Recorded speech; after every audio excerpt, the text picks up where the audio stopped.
Agora a gente vai contar uma história surpreendente que aconteceu ontem à noite no bairro de Neópolis. Olha só, o motorista de aplicativo estava chegando para pegar duas passageiras, duas estudantes francesas. Elas estavam do lado de fora porque já estavam esperando o carro que estava realmente chegando. Quando o carro vinha chegando, elas perceberam que também estava aparecendo ali uma moto, um homem numa moto que chegou e anunciou o assalto. Ele abordou as passageiras que estavam esperando o motorista, abordou também o motorista, chegou a pegar o anel, o celular do motorista e aí na hora que ele estava saindo, o motorista decidiu reagir.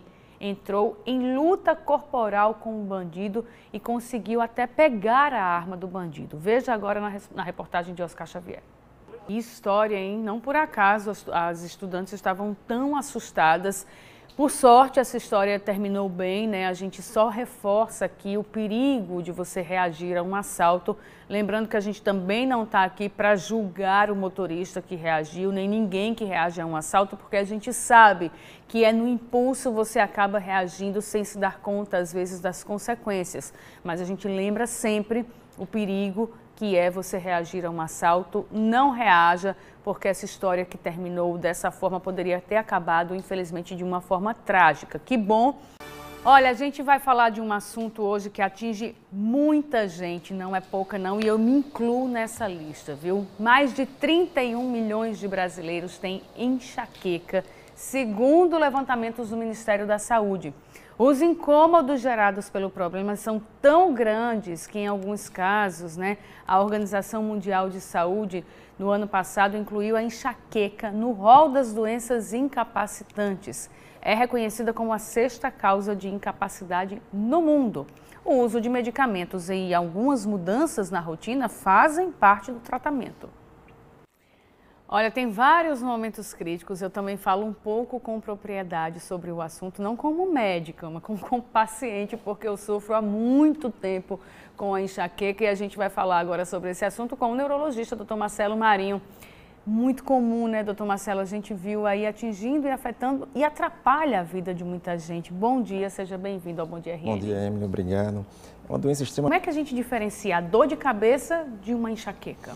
A enxaqueca é um dos tipos de dor de cabeça, é a que causa mais incapacidade. Não vai embora. Exato. O Demora caso dela embora. é bem interessante para mostrar que existe um fator hormonal. O Tomás de São Paulo do Potengi diz que é comerciante e quando aumentam as obrigações no comércio, ele tem enxaqueca. Isso também está ligado ao estresse. Ele quer saber se tem como controlar sem deixar de fazer as obrigações. Perfeito. Outro exemplo. A coisa está errado e é sempre bom, ao invés de você ficar tomando remédio, procurar um médico. Sem dúvida. Isso aí é o final da questão. Então, foram uma pesquisa mais comum quando alguém sai de uma consulta de enxaqueca. Coloca lá qual é a dieta para enxaqueca. Tudo no meu caso deu uma pequena ajuda, né? Eu cheguei a fazer um teste alérgico a alimentos para saber o que poderia estar causando. Isso também é, de repente, uma opção para saber que alimento, né? E o próprio sintoma, né? De você comer e sentir que a dor de cabeça chegou, né? Exato, uma relação estreita entre comer e sentir a dor. Quase que uma bola de neve. A gente vai tomando remédio para enxaqueca e você vai causando uma dependência desse remédio e esse remédio passa também a gerar essa dor.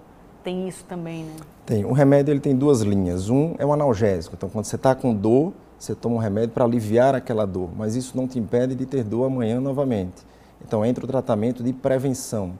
Na prevenção, ele toma um remédio diariamente, estando com ou sem dor, para que essa dor vá ficando mais fraca e cada vez menos intensa. Que é o ideal, né? Esse é o tratamento de fato. Então, para isso, ele precisa de um acompanhamento médico. O analgésico, muitas vezes em casa, ele se automedica, ou como aquele exemplo, quando a dor está mais forte, tem que ir no pronto-socorro, mas ele tem que procurar um neurologista para acompanhar. Na rede pública, a gente tem esse serviço no Hospital Universitário Onofre Lopes. Maria da Glória de Cerro Corá, ela tem 42 anos, diz que tem enxaqueca desde pequena. Quando a crise passa, ela fica com dificuldades na memória. Está perguntando se isso pode ser um sinal para um Alzheimer. Essa pressão no ouvido dificilmente vai ter relação. Mas ela pode ter. A enxaqueca pode causar os sintomas mais atípicos, isso é bem comum. Resumindo, a enxaqueca pode causar tudo, Ela né? pode tudo. E aí, o ideal é justamente isso, é procurar um médico. Na rede pública existe também esse tratamento, porque às vezes as pessoas ficam se automedicando, e aí você está tapando um problema que pode ser mais grave, né? A gente com duas doses dessa é aceitável ao longo do dia. mais do que isso é considerado excessivo. E aí o resultado já pode vir na dor de Pode imediato. vir. O programa do microempreendedor individual, chamado MEI, completou 10 anos de existência neste mês, com 8.600.000 pequenos empresários cadastrados em todo o país. É um programa que traz boas oportunidades para quem quer começar um pequeno negócio, mas tem um problema que tem acompanhado o programa ao longo desses primeiros 10 anos. O alto índice de inadimplência. Em maio desse ano, o último dado disponível, 54% dos empreendedores não estavam em dia com as contribuições, isso de acordo com a Receita Federal. Esse número é em todo o país. A gente vai conversar agora com o Carol Ribeiro, que é analista do Sebrae. Conta pra gente quais são as consequências para quem é inadimplente no MEI. Bom dia, Carol, seja bem-vinda ao Bom Dia. Bom dia, obrigada.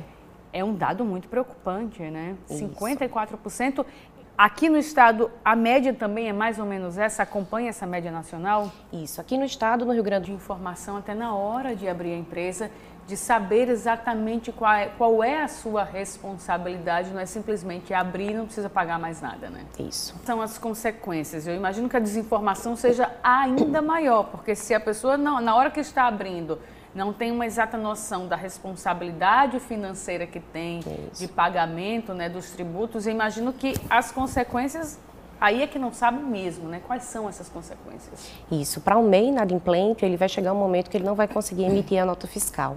Quando ele se dá conta do que tinha que fazer e não foi feito.